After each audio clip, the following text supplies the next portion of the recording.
Imagine gathering the family around for their favorite evening program, but instead of instant entertainment, you're faced with a fuzzy screen and a lot of knob turning.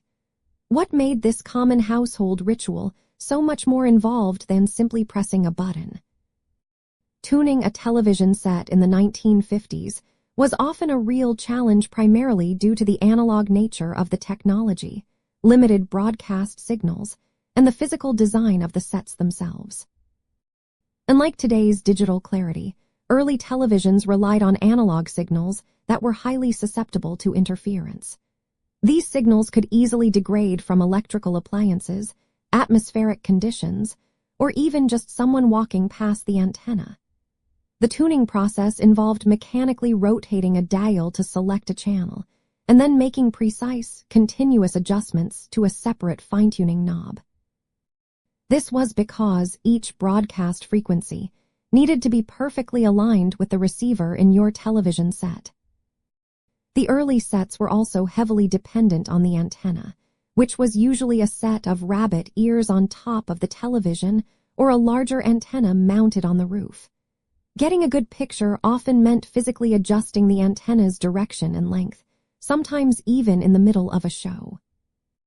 Wind or even a nearby car could shift the antenna just enough to disrupt the signal, leading to what was commonly called snow on the screen, which was visual static, or ghosts, which were blurry double images. Home viewers in the 1950s spent a significant amount of time fiddling with two crucial controls: the horizontal hold and the vertical hold. If the horizontal hold was off, the picture would roll sideways, making the image impossible to follow. The vertical hold, on the other hand, prevented the picture from rolling up or down the screen. Mastering these adjustments was a key skill for any television owner, much like learning to operate a complex radio.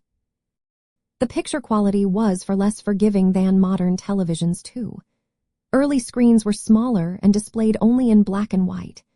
Any imperfections in the signal were glaringly obvious.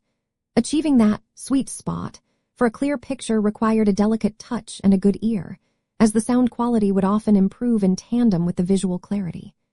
It was a hands-on, almost artistic process that demanded patience and a keen sense of observation. Ultimately, the difficulty in tuning a 1950s television arose from the pioneering technology of the era. It wasn't just about selecting a channel, but about actively coaxing a stable, watchable image from an imperfect signal using manual controls and a temperamental antenna. This experience taught a generation of viewers the art of technological patience and the satisfaction of earning your entertainment.